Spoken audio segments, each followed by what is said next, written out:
Our story begins in the biting chill of January, the very heart of winter. The world outside lay hushed beneath a blanket of frost, its silence thick and motionless.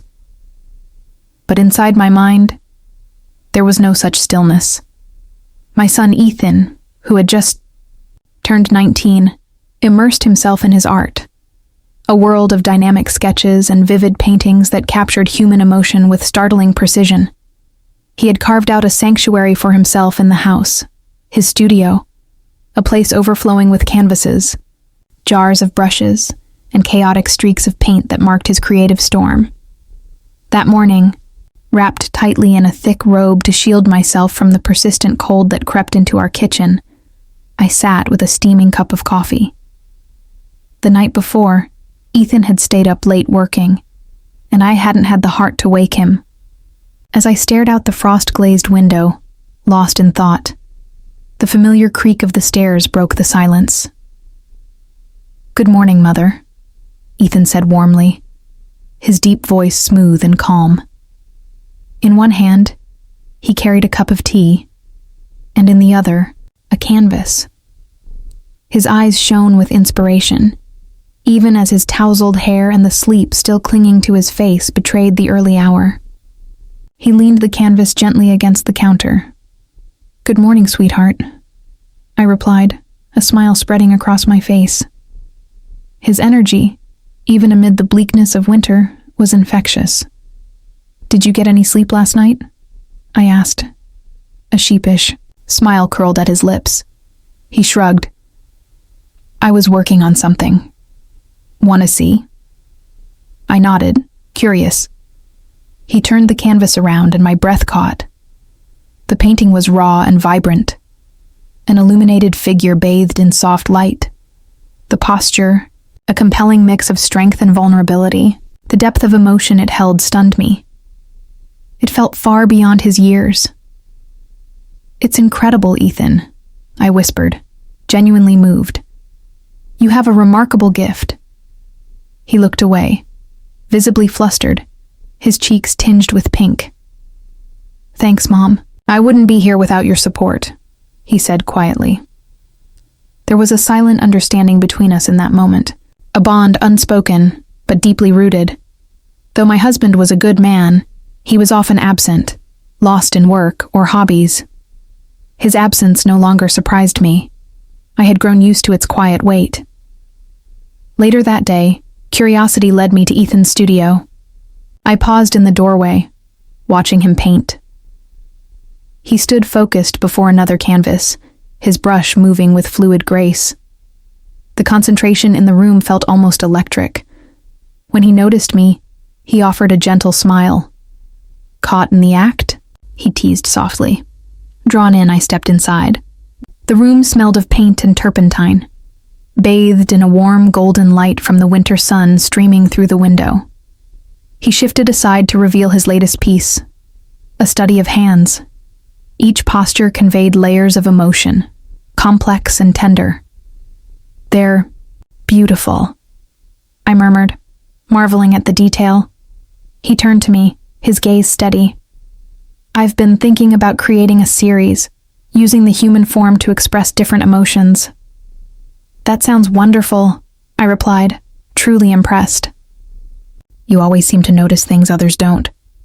Something subtle flickered in his eyes, a softness, and for a fleeting moment, something passed between us, intangible yet familiar. I had felt it before. A connection that transcended the usual boundaries of mother and son. It reminded me of how much we leaned on one another in his father's absence. The days that followed were woven with the quiet rhythm of winter, the closeness between Ethan and me growing amid the stillness. And with each passing moment, I found myself pondering the delicate lines in relationships, where admiration ends and love, in its many forms, begins. Ethan was more than just my son. He was an extraordinary young man who unknowingly filled the quiet spaces of my life. That night, the world was wrapped in silence, a stillness unique to deep winter. Snow muffled the world outside, and darkness blanketed everything. My husband had gone bowling, as he often did, leaving the house to Ethan and me, something that, if I was honest, made it feel warmer in his absence.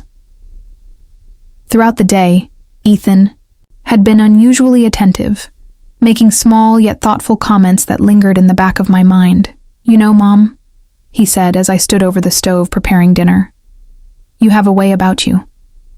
I turned, intrigued. "What do you mean?" Leaning casually against the doorframe, his lips curled into his usual easy grin. "You make any space feel like home. That's rare." I laughed softly, brushing it off as a son's casual flattery.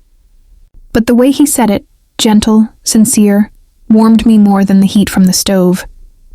It wasn't just his words I felt. It was the quiet understanding behind them. Later, while I sat by the fire flipping through a magazine, Ethan emerged from his studio carrying a small box. His face lit with childlike excitement, and his dark eyes sparkled. He placed the box on the coffee table in front of me.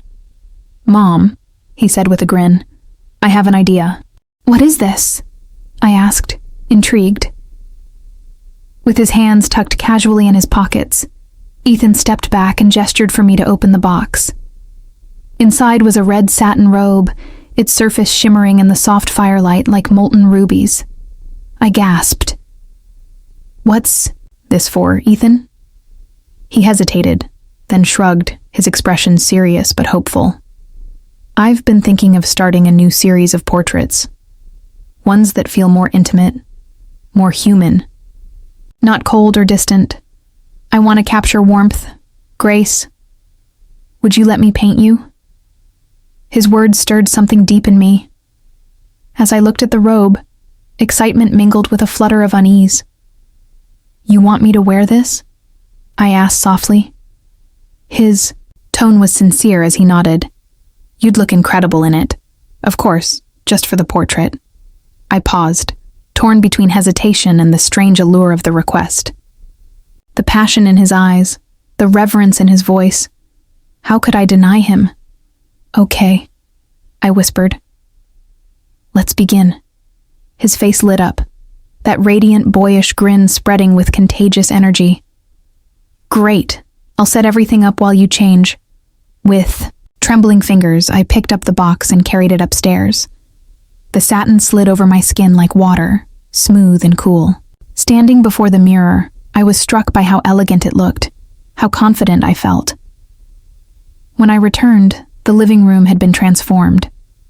The fire cast a warm, flickering glow across the space.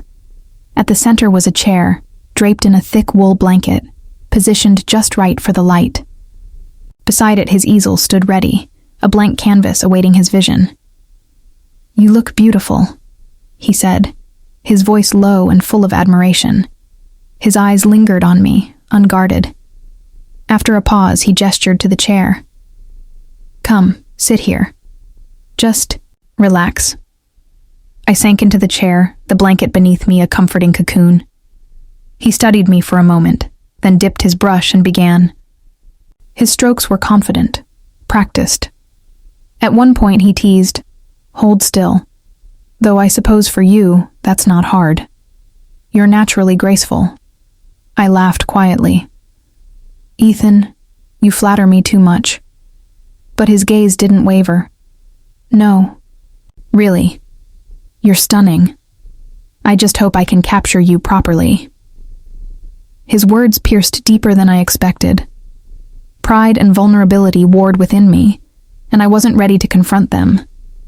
So I stayed quiet, letting the gentle crackle of the fire and the rhythmic sound of his brush fill the room. As the evening wore on, something shifted. The space between us seemed to narrow, not physically, but emotionally. The air grew thick, with an intimacy unspoken, but deeply felt. His earlier playfulness softened into something more thoughtful, more tender. "Do you remember?" he said suddenly, pausing his brush mid-stroke.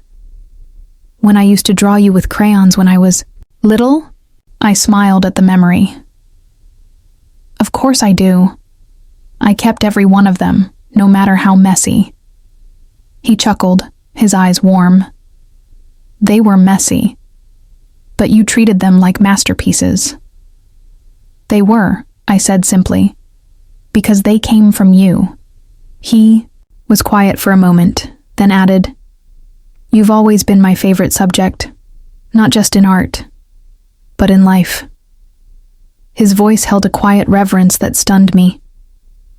A heat crept up my cheeks, and I suddenly felt seen in a way I hadn't for years. Like I mattered beyond the roles I played. When he finally stepped back from the canvas, he examined it with a critical eye. Then, with a small nod, he said, "Done." I stood and approached the painting. As I rounded the easel, I found myself speechless. The portrait was exquisite. The robe draped across my shoulders in soft folds, catching the firelight in hues of deep crimson and gold. But it wasn't just the technique that left me breathless. It was the essence, the quiet strength, the serenity, the warmth. He had seen me, not just the mother, not just the woman in the robe, but the person behind all of it. I turned to him, emotion thick in my chest. "Ethan, it's beautiful." He smiled, proud yet modest. I just painted what I saw, and what he saw was something I hadn't recognized in myself for a long time. I possessed had been captured by him. I said, my voice full of emotion.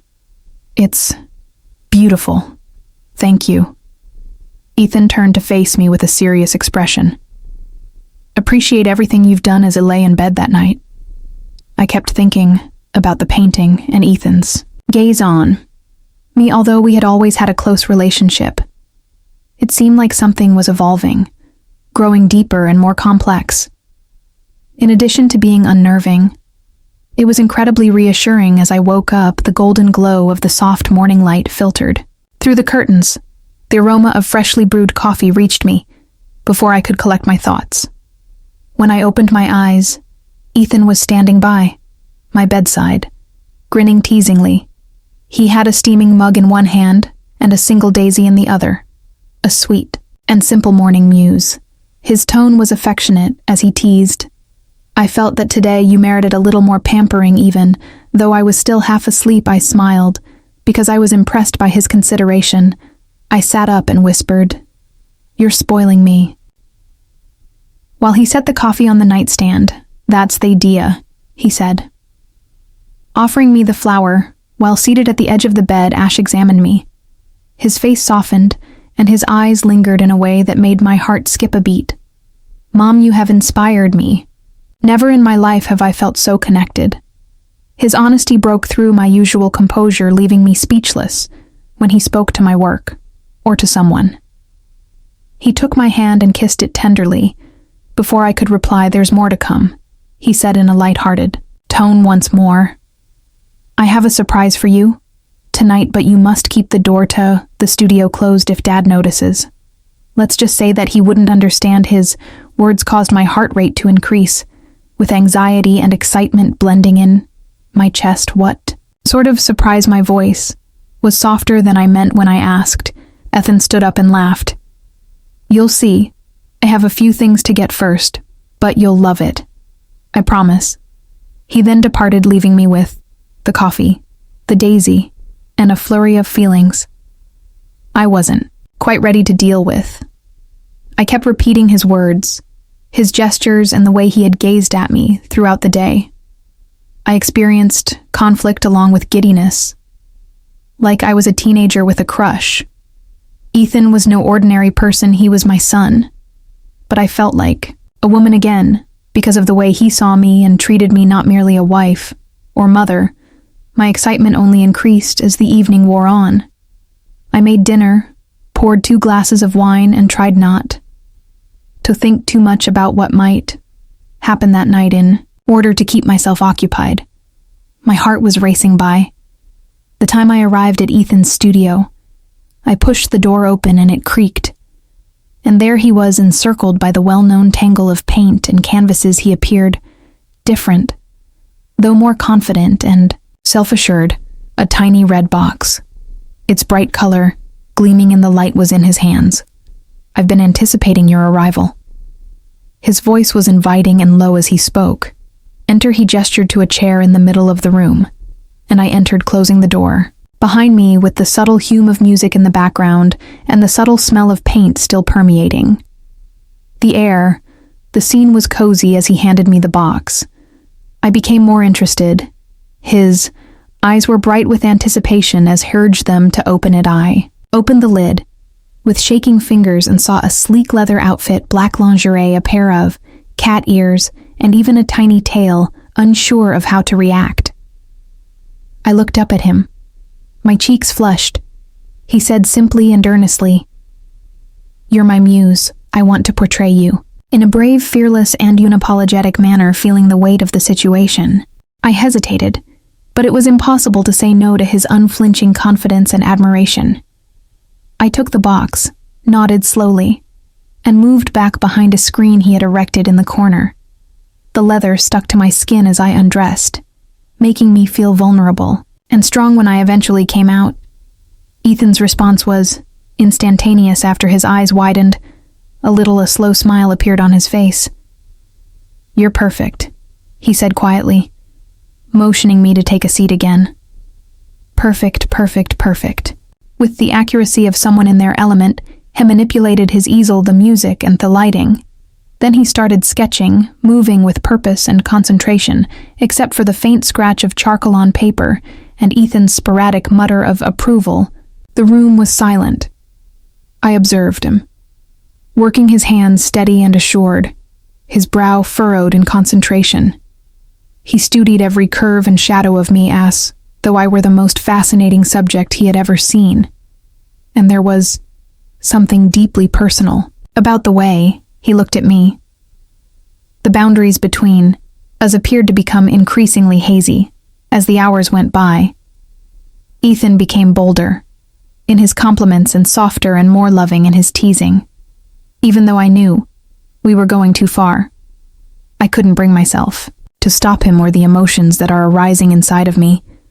The bond between us felt indisputable when he eventually put down his tools. He took a step toward me, looked into my eyes, and spoke in a voice that was hardly more than a whisper. "I'm grateful that you trusted me and allowed me to see you." He said I was overcome with emotion, but I was at a loss for words rather. I extended my arm to grasp his hand and held it firmly. Although neither of us fully understood it, we were unable to ignore the moment's delicate yet powerful feel. I relived every word, every glance, every detail. As I lay in bed that night, something had changed between us, deepened in ways I couldn't quite put my finger on. Even though I had no idea where this would go, I couldn't get rid of the sensation that I was entering. Something unique and completely unknown. My phone buzzed softly on the nightstand, interrupting my thoughts. I saw a message from Ethan as I reached for it. "Come home, sleeping is impossible for me," as I read the words, their meaning packed into their simplicity. My breath caught as I considered my options. My heart raced, but before I could stop myself, I was being carried by my feet toward his studio. Down the hallway, except for the gentle creak of the wooden floors. Beneath my feet, the house was quiet. Ethan was sitting on the edge of the couch, with his hands clasped nervously in his lap. When I opened the door as I walked in, he looked up, his eyes searching mine with a mixture of vulnerability and hope. "Mom," his voice was hardly audible as he started. "Do you also feel it?" "I must know, how do I?" I was momentarily unable to breathe as his words lingered in the air. I couldn't lie to him because I knew what he was asking, even though I had tried to hide it from myself. Not with such unvarnished honesty in his eyes. "Yes," I said quietly, my voice shaking. "Yes, I do." His face lit up with relief, and he got up, taking short steps to get closer to me. His voice was full of emotion as he whispered, "You were always more than just my mom to me. You were everything."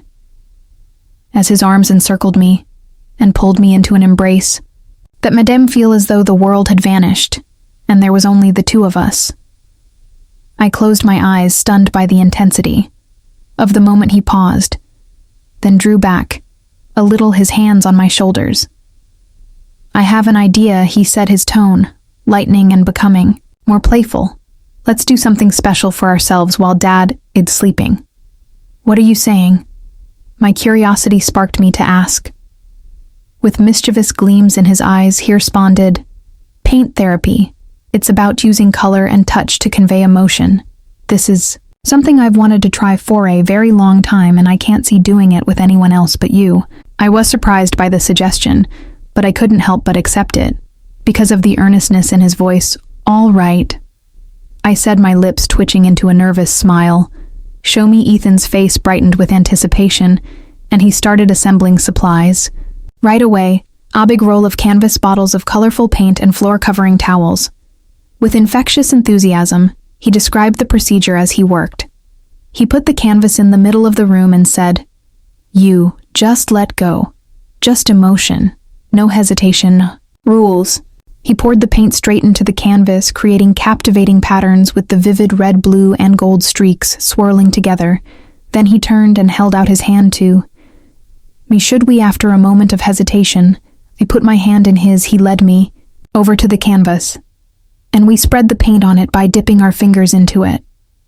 We painted each other's hands and arms in a playful manner, at first with laughter and color streaks, but it changed into something deeper. As the evening grew darker, Ethan traced complex patterns on my skin, with his hands moving slowly and purposefully. His eyes met mine, and he whispered, "You're gorgeous, all of you." My cheeks flushed, but I leaned into his touch and let the moment play out, rather than pulling away. I watched the paint shimmer against his skin as I reached out and drew a golden line along his collarbone. The flicker of candlelight, the gentle hum of music, and the warmth of our relationship filled the room every time he touched me, and we looked at each other. The lines between us seemed to dissolve. We lay side by side on the canvas. At the end of the session, our bodies covered in vivid color swirls. Then turned his face tenderly toward me. He said simply, "Thank you for being here, for trusting me." With a full heart, I grinned. There is no other place I would rather be. I went back to my room and lay in bed that night, replaying every moment in my head. Ethan was more than simply my son. He was a man, powerful, fervent, and lively. I couldn't dispute the strength of our relationship, even though the route we'd taken was unorthodox.